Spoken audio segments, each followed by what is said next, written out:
Hello नमस्कार शिक्षक साथियों, कैसे हैं आप। जैसा कि हम सभी जान रहे हैं, बीपीएससी प्रधान शिक्षक परीक्षा की तैयारी लगभग कई महीनों से चल रही है। तो आज उसी के अंतर्गत डीएलएड प्रैक्टिस सेट 5 के अंतर्गत कुछ मल्टीपल चॉइस क्वेश्चन को लिया गया है। तो इससे पहले भी कई प्रैक्टिस सेट 75+75 जीके और 75 डीएलएड से संबंधित वीडियो पहले से अपलोड है। तो जो भी शिक्षक साथी अभी तक चैनल पर नहीं जुड़े हैं, वो चैनल को सब्सक्राइब कर ले तथा अपने साथियों के साथ शेयर भी कर दे, ताकि इसी तरह का वीडियो का नोटिफिकेशन आपको समय मिलता रहे। और बहुत कम ही समय बचे हैं साथियों, 1 महीना लगभग समय बच गया है। तो प्रधान शिक्षक की परीक्षा की तैयारी की उल्टी गिनती शुरू है। तो आइए चलते हैं और देखते हैं। आज एमसीक्यू प्रश्न के अंतर्गत डीएलएड से संबंधित कुछ प्रश्नों को लिया गया है। तो स्वागत है आपका अपने टेक आदित्य यूट्यूब चैनल पर। और कम ही समय है, तो उसी के साथ हम लोग देखेंगे प्रश्नों को। प्रश्न संख्या 76, ये डीएलएड प्रैक्टिस सेट 5 से लिया गया है। तो पहला प्रश्न देखते हैं। निम्न में से कौन शैक्षिक उद्देश्य को निर्धारित करने में सहयोग करते हैं। तो निम्न में से कौन शैक्षिक उद्देश्य को निर्धारित करने में सहयोग करते हैं। विषयक ज्ञान, बिल्कुल सही। कला का स्थान, ये भी सही। मूल्यों का महत्व, तो उपयुक्त क्या हो जाएगा आंसर आपका। उपयुक्त सभी हो जाएगा साथियों। कम ही समय है, हम लोग ऑप्शन को ही ज़्यादा सर देखेंगे। तो 76 का आंसर क्या हो जाएगा आपका साथियों। 76 का आंसर आपका डी हो जाएगा। चलते हैं प्रश्न संख्या 77 देखते हैं। स्कूल और घर के बीच अलगाव वाले विचार किस भारतीय दार्शनिक के हैं। स्कूल और घर के बीच अलगाव, मतलब अलगाव नहीं होना चाहिए, बच्चों का जुड़ाव होना चाहिए। क्या होना चाहिए, तो बच्चों का जुड़ाव होना चाहिए। और ये अलगाव के कारण जो है इसका ये इन्होंने किन्होंने कहा था साथियों, तो ये रविंद्रनाथ टैगोर ने कहा था कि स्कूल और घर के बीच अलगाव वाले विचार किस भारतीय दार्शनिक के हैं। तो ये रविंद्रनाथ टैगोर के हैं। तो आपका आंसर क्या हो जाएगा साथियों। 77 का आंसर आपका ए हो जाएगा। चलते हैं प्रश्न संख्या 78 देखते हैं। कम ही समय रह गए हैं प्रधान शिक्षक की तैयारी में। तो बहुत शिक्षक साथी, जो भी साथी अभी चैनल पर नहीं है और पिछले पुराना वीडियो हर डीएलएड के यूनिट 1, 2, 3, 4, 5, 6 से अपलोड किया गया है। तो आप लोग पीछे प्लेलिस्ट में जाके देख सकते हैं। और टेलीग्राम पर इसका पीडीएफ भी उपलब्ध है आपको, टेक आदित्य क्लास के नाम से है। चलिए प्रश्न संख्या 78 देखते हैं। द्वितीयक समूह के विषय में क्या सत्य है। द्वितीयक समूह के विषय में क्या सत्य है। परिवार, तो ये पहला है। परिवार के अंदर, तो ये भी पहला है। परिवार के बाहर, ये आपका दूसरा हो जाएगा साथियों। क्या हो जाएगा, परिवार के बाहर। तो 79 का 78 का आंसर आपका क्या हो जाएगा, सी हो जाएगा। क्योंकि परिवार जो है और परिवार के अंदर, यह बच्चे का पहला विषय है। और जैसे ही वो परिवार से बाहर जाते हैं, स्कूल जाते हैं, रास्ते से देखते हुए, तो ये परिवार के बाहर हो जाएगा। तो प्रश्न संख्या 79 देखते हैं। बालक द्वारा स्वयं के अलावा दूसरों के हितों की जानकारी रखना किस तरह का मूल्य है। बालक द्वारा स्वयं के अलावा अपनी भी और दूसरे के हितों की जानकारी रखना किस तरह का मूल्य है। सामाजिक मूल्य, राजनीतिक मूल्य, पारिवारिक मूल्य या लोकतांत्रिक मूल्य। तो ये क्या होगा साथियों, आप लोग बता सकते हैं। ये हो जाएगा इनका लोकतांत्रिक मूल्य। क्या हो जाएगा, लोकतांत्रिक मूल्य हो जाएगा। तो यहाँ हम लोग इसको याद रखेंगे।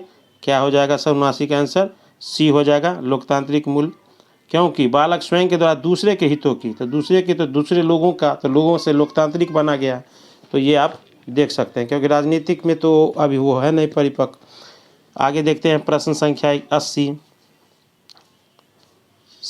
शिक्षा के विभिन्न स्वरूपों को स्थापित करना किसका कार्य है। मनोविज्ञान का, समाजशास्त्र का, दर्शन शास्त्र का।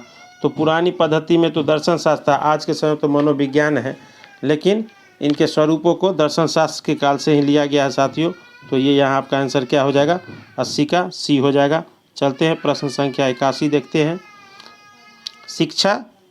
शिक्षा बालक में सुसंस्कृत एवं लोकतांत्रिक मूल्यों का विकास करे, यह कैसा उद्देश्य है। शिक्षा बालकों में सुसंस्कृत और लोकतांत्रिक मूल्यों का विकास करे, यह एक क्या है, यह एक व्यापक उद्देश्य है।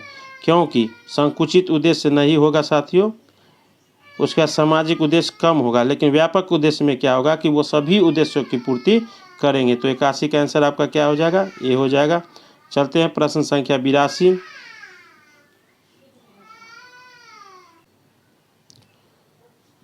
प्रश्न संख्या 82 देखते हैं। किस भारतीय दार्शनिक के अनुसार शिक्षा का उद्देश्य राम राज्य की स्थापना होनी चाहिए। किस भारतीय दार्शनिक के अनुसार शिक्षा का उद्देश्य राम राज्य की स्थापना होनी चाहिए साथियों? तो ये महात्मा गांधी का कथन है। किनका है? महात्मा गांधी का, जिन्होंने देश की आज़ादी शांति तरीके से, गांधीवादी युग में हम लोग देखेंगे, इन्होंने अहिंसा से देश को आज़ाद करवाया। 1607 में गरम और नरम दल मिल गए थे, क्योंकि 1907 में अलग हो गए थे, तो 1916 में ये लोग फिर साथ हो गए थे। तो ये भी इन्हों का बहुत बड़ा योगदान रहा है। प्रश्न संख्या 83 देखते हैं। निम्न में से कौन प्रकृतिवादी है? तो अभी निम्न में से कौन? महात्मा गांधी, गिजुभाई बधिका, अरविंद, महर्षि अरविंद या रविंद्रनाथ टैगोर? तो ये यहाँ आपका हो जाएगा साथियों क्या? रविंद्रनाथ टैगोर। ये प्रकृतिवादी सिद्धांत के प्रतिपादक है, प्रकृतिवादी। और एनसीएफ 2005 में इन्हीं का सिद्धांत लिया गया है, सभ्यता एवं प्रगति, सभ्यता एवं प्रगति। तो यहाँ भी हम लोग ध्यान रखेंगे। 83 का आंसर क्या हो जाएगा आपका? पी हो जाएगा। चलते हैं प्रश्न संख्या 84। निम्न में से कौन आदर्शवादी है? निम्न में से कौन आदर्शवादी है?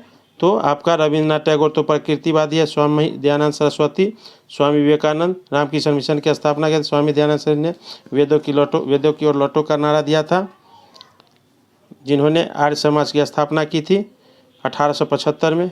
प्रश्न संख्या 84 का आंसर क्या हो जाएगा? तो ये महात्मा गांधी हो जाएंगे आदर्शवादी। चलते हैं प्रश्न संख्या 85 देखते हैं। अब कम ही समय रह गए हैं बीपीएससी प्रधान शिक्षक की परीक्षा की तैयारी को, तो हम लोग यह ना कहें कि हम लोग को समय नहीं मिला है, लेकिन सभी शिक्षक साथी विद्यालय में है तो उनको समय कम मिलता है। लेकिन कोशिश करें कि विद्यालय में भी आप वर्ग क्लास 8वीं की पुस्तक को पढ़ाएं, उससे ज़्यादा प्रश्नों को मिलेगा साथियों। और थोड़ी सी मेहनत करने की आवश्यकता है। कम से कम 100 प्रश्नों का टारगेट करें, और जिसमें 80 से 90 सही बनाए तो आपका क्वालिफाई जो है 50% पर संभावित है कि हो जाएगा। लेकिन अच्छे प्रश्न मिलेंगे तो हो सकता है, आसान होगा तो कट ऑफ ज़्यादा भी जा सकता है। तो आइए चलते हैं प्रश्न संख्या 85। आप स्कूल के बाहर अपने किसी छात्र से किस प्रकार का व्यवहार करेंगे? अजनबी की तरह, उनसे बात करना पसंद नहीं करेंगे, सामान्य व्यवहार, या मित्रों की तरह? तो मित्र आपके हम उम्र तो है नहीं, लेकिन सामान्य व्यवहार किया जा सकता है साथियों। कैसा व्यवहार? सामान्य व्यवहार। तो आपका आंसर क्या हो जाएगा? सी हो जाएगा। प्रश्न संख्या 86 देखते हैं। शिक्षण क्या है? शिक्षण एक कौशल है, एक कला है, एक क्रिया मात्र है, एक तपा है। तो शिक्षण एक जो है वो कौशल है, क्योंकि हमको पढ़ाने के लिए जिस चीज़ की आवश्यकता होगी उसमें हर एक कौशल का प्रयोग करना पड़ता है कि किस विधि से बच्चों को पढ़ाया जाए, जो आज की बाल केंद्रीय शिक्षा में उसको जल्दी समझ में आ जाए। और उसी के लिए सरकार ने भी कई तरह की व्यवस्था की है साथियों। चलिए आगे चलते हैं। प्रश्न संख्या 87 देखते हैं। शिक्षा तभी सार्थक होगी जब पाठ्यक्रम केंद्रित हो, छात्र केंद्रित हो, रोजगार केंद्रित हो, समाज केंद्रित हो। तो शिक्षा तभी सार्थक होगी, तो कब से सार्थक होगी? जब शिक्षण जो है वह छात्र केंद्रित होगी। क्या होगी साथियों? तो छात्र केंद्रित, क्योंकि पूर्व की शिक्षा जो थी वह शिक्षक केंद्रित थी, जिसमें निरंकुश की तरह छात्र रहते थे, लेकिन अब जो है छात्र केंद्रित हो गया है। तो आपका आंसर क्या हो जाएगा? 87 का बी हो जाएगा। प्रश्न संख्या 88 देखते हैं। समाजीकरण की प्रक्रिया के प्रारंभ होने की अवस्था क्या है? तो समाजीकरण की प्रक्रिया में प्रारंभ होने की अवस्था सबसे पहले जो है वह शैशवावस्था है, जो बाल्यावस्था के अंतर्गत आता है। और बाल्यावस्था को 3 भागों में बांटते हैं। पहला आपका शैशवावस्था हो जाएगा साथियों, दूसरा उत्तर बाल्यावस्था हो जाएगा, और तीसरा बाल्यावस्था हो जाएगा। तो ये आपका शैशवावस्था 0 से 2 वर्ष हो जाएगा, और 2 से 6 वर्ष हो जाएगा आपका उत्तर बाल्यावस्था। उसके बाद बाल्यावस्था 6 से 12 वर्ष का हो जाएगा। तो ये आपको यहाँ ध्यान रखेंगे। प्रश्न संख्या 89 देखते हैं।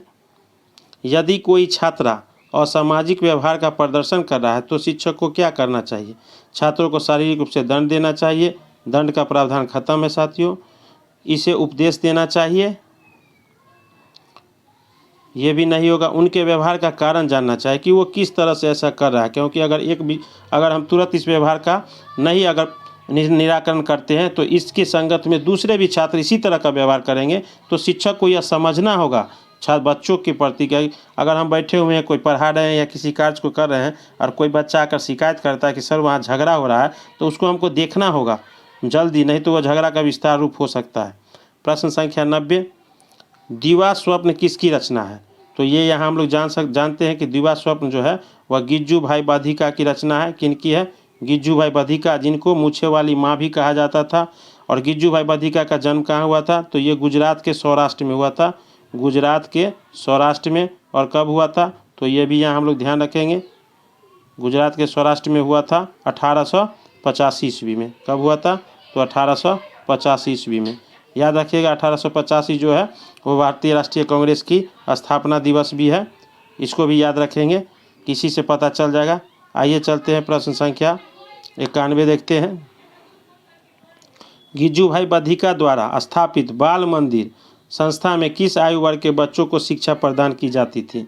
तो यहाँ याद रखना है कि गिज्जू भाई बधिका ने बाल मंदिर और अध्यापक मंदिर की स्थापना भी की थी, जिसमें 150 अध्यापक और 600 बच्चे थे। तो उनको छोड़ दिया जाता था बच्चों के विवरण के, आज खेलना है कि पढ़ना है? तो सर खेलना है, तो जितना खेलना है खेले, उसके बाद बच्चे जो है आएंगे पढ़ने के लिए। तो यह इनको शिक्षा जो प्रदान की जाती थी वो 2.5 वर्ष से 6 वर्ष के लिए, कितने? 2.5 वर्ष से 6 वर्ष के लिए। और महात्मा गांधी ने वर्धा शिक्षा में जो है उन्होंने 7 से 14 वर्ष के बच्चों के लिए शिक्षा का प्रावधान किया था, जो 1937 में वर्धा शिक्षा हुई थी। और आज शिक्षा कानून अधिकार में सरकार ने 6 से 14 वर्षों का प्रावधान रखा, और नई शिक्षा नीति जो 2020 में आई है वहाँ 3 से 18 वर्षों का हो गया। तो ये सभी टॉपिक को याद रखेंगे साथियों। चलते हैं प्रश्न संख्या 92 देखते हैं। रविंद्रनाथ टैगोर को गीतांजलि पर नोबेल पुरस्कार कब मिला था? तो याद रखेंगे रविंद्रनाथ टैगोर को गीतांजलि जो इनकी रचना है साहित्य के क्षेत्र में, किस क्षेत्र में? साहित्य के क्षेत्र में। तो इनको यह पुरस्कार 1913 में मिला था। कब मिला था? 1913 में। आगे देखते हैं प्रश्न संख्या 93। रविंद्रनाथ टैगोर को किस रूप रविंद्रनाथ धर्म को किस रूप में स्वीकार करते थे? पूजा कांड, कर्म कांड, ईश्वर भक्ति, मानव सेवा। तो सबसे बड़ा उन्होंने मानव सेवा को माना है, कि धर्म क्या माना है? मानव सेवा का धर्म माना है। आगे देखते हैं प्रश्न संख्या 94। हिंद स्वराज पुस्तक सर्वप्रथम किस अखबार में प्रकाशित हुआ? ये तो हिंद स्वराज की रचना किसने की थी? तो इन्होंने 1909 में की थी। महात्मा गांधी ने हिंद स्वराज की रचना की थी, और ये जो है सबसे पहले प्रकाशित किस में? तो इंडियन ओपिनियन में। किस में? इंडियन ओपिनियन में। तो 94 का आंसर क्या हो जाएगा आपका? बी हो जाएगा। चलते हैं प्रश्न संख्या 95। महात्मा गांधी ने सर्वप्रथम किस आश्रम की स्थापना की थी? याद रखिएगा महात्मा गांधी ने सबसे पहले दक्षिण अफ्रीका में फिनिक्स आश्रम की स्थापना की थी। किस आश्रम की? फिनिक्स आश्रम। और साबरमती की आश्रम की स्थापना कब की थी? तो ये इन्होंने गुजरात में साबरमती नदी के किनारे साबरमती आश्रम की स्थापना। तो सबसे पहले इनका क्या हो जाएगा? फिनिक्स आश्रम हो जाएगा 95 का। और आज के अंतिम प्रश्न को देखते हैं साथियों।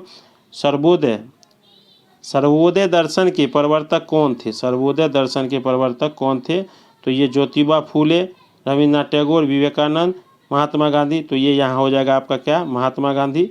तो आज का वीडियो कैसा लगा? और कम ही समय है, हम सभी साथी से रिक्वेस्ट करेंगे कि कम से कम समय में अब जो है बीपीएससी प्रधान शिक्षक की परीक्षा की तैयारी में जुट जाए। जिनको इच्छा है ये बिना कोशिश करते हुए कुछ, अगर आपके पास ऑप्शन है तो आपको तैयारी करने में कोई दिक्कत है, नहीं हुआ तो जहाँ आप वहाँ हैं ही, लेकिन थोड़ा सा प्रयास करना चाहिए। तो आज जो भी जितने साथी पिछले वीडियो को नहीं देखे तो वो प्लेलिस्ट में जाके दे सकते हैं, और जो भी साथी शिक्षण पर नए हैं वो चैनल को सब्सक्राइब कर दे तथा अपने साथियों के साथ भी शेयर कर दे, ताकि इस तरह की वीडियो का नोटिफिकेशन आपको समय मिलते रहे। तब तक के लिए जय हिंद, वंदे मातरम।